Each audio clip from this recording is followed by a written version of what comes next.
Afternoon world, Hippy Trev here. Roll the intro. Hi, Hippy Trev here and welcome to my channel. Hope you get something out of it.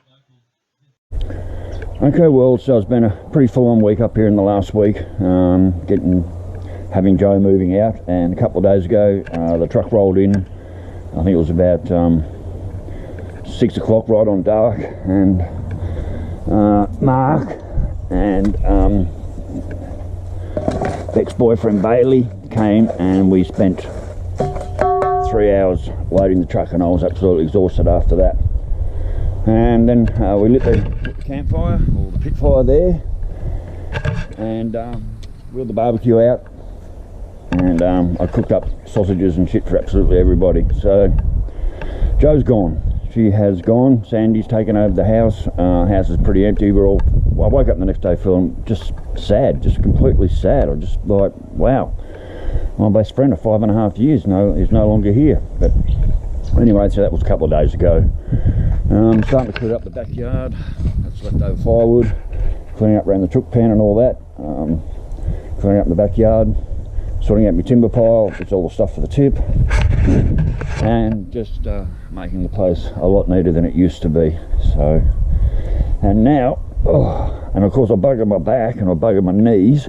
Well, my right knee's absolutely toast. I buggered that because of all the loading into the truck. It was pretty full on, and I worked like a Trojan for 3.5 hours, and I got everything at Joe's. It was only a little truck, but we got everything in there, so that was good. So now I'm in the process of loading the trailer ready for the car show this Saturday. So today's Thursday, and the car show's on Saturday, so I'm loading the trailer with what's left of my car parts. That's full of bits and pieces, a little bit of cleaning I need to do of a few car parts, and also, like, I've got the sump here. That's 253 308 sump, pickup and dipstick, and it's got all the bolts there, and that's 550 bucks right there. Now I've got some radiators on the walls, a couple more radiators. I might keep that one. Which one? That one? No, I'll keep that one as a spare. But that one up there is a Chev radiator for a Chev.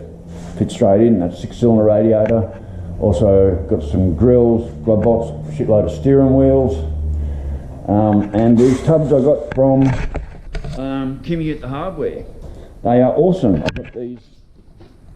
I got a hell of a lot more than that. If you saw the last video, I had a whole pile of them. So, but I got these tubs here, and I just went through my containers and sorted out my nuts and bolts. I'm just starting to get my workbench organised, and of course pulling out car parts.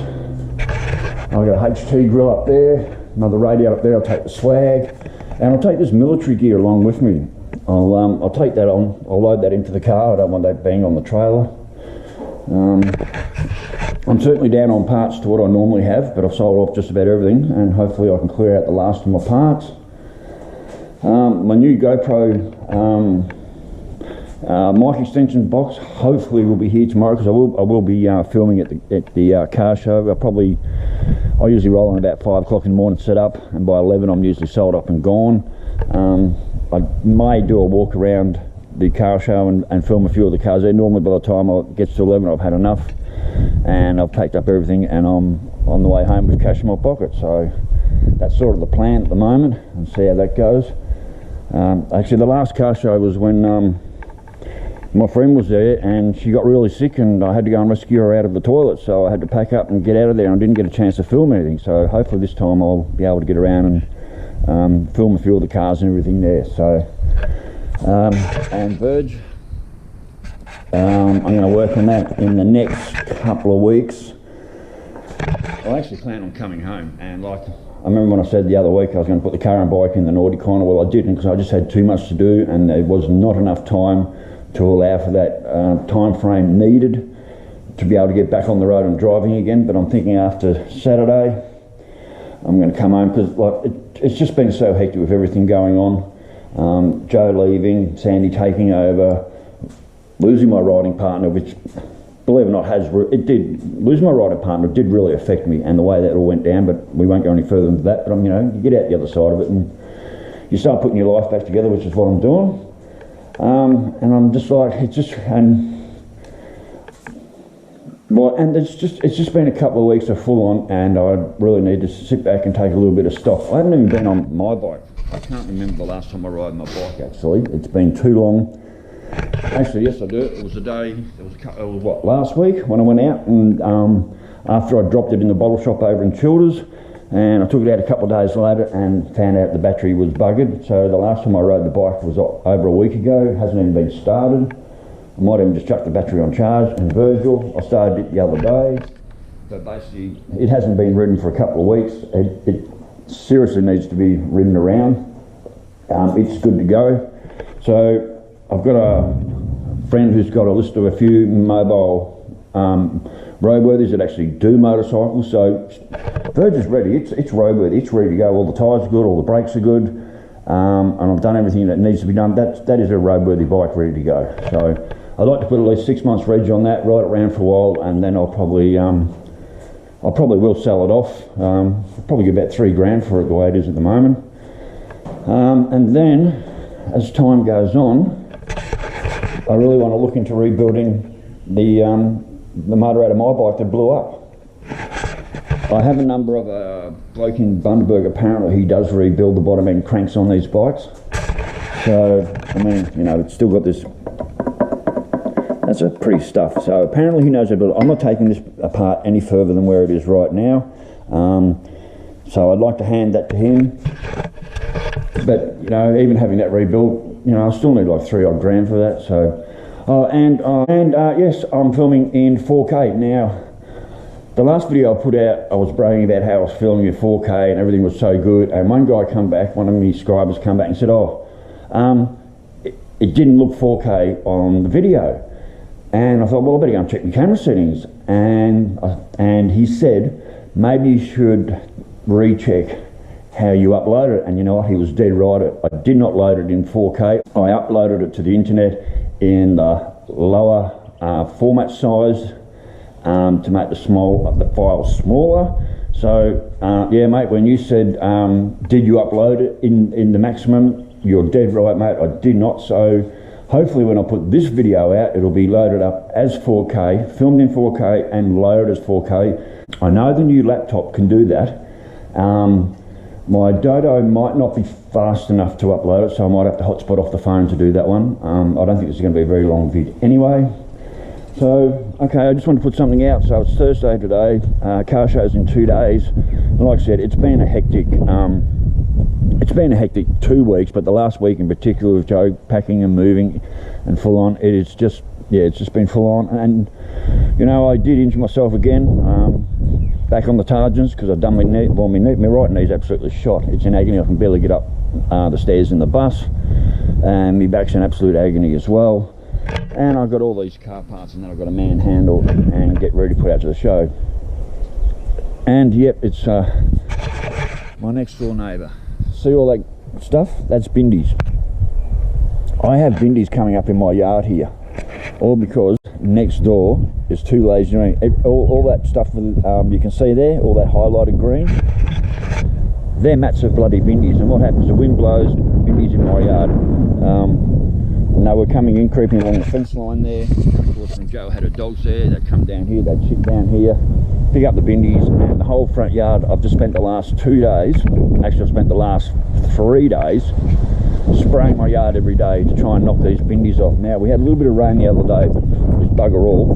And as you can see, a couple of green patches, but overall, the yard is pretty much dead. We certainly need some more rain up here. And what happens when you don't get a lot of rain is the bindies start coming through, and I've got bindies absolutely. As I said, I've been, last 3 days, I've spent a fortune in bindi spray. In the last 3 days, I've just been spraying flat out here, trying to knock these bindies off. And I'll tell you right now, I'd rather have no grass in my backyard and kill everything with bindi spray than have bindies in my backyard. I've spent 5 years clearing this backyard of bindies and quite a lot of money. Last year, didn't have a bindi come up. This year, because of Fat Boy next door, my whole yard is now full of bindies, and I'm out there spraying. Like I said, I'll get out there again tomorrow. I'll spray again tomorrow. I've got to beat them. There's no way I'm going to let my yard turn into a place where I can't walk around in bare feet that I do. So anyway, world, I've got a lot of work to do. I've got to start pulling shit off the walls. and then tomorrow start loading the car and get ready to head out to the car show at Dunarnell. It's not in Biggin this year because that stupid council are idiots, and they've overcharged the Rough and Tough car show people more than they should to use the showground. So what did they do? They moved the show down to Dunarnell, which was obviously a lot cheaper. So in their wisdom, these idiots have outdone the whole town of Biggin of at least 1,000 people's worth of business coming to our town. The pub, the supermarket, everything. All that's not going to happen because they're all going out to Dunarnell, and once the show finishes out of Dunarnell out there, they're not going to drive here to Biggin, they're all just going to go home.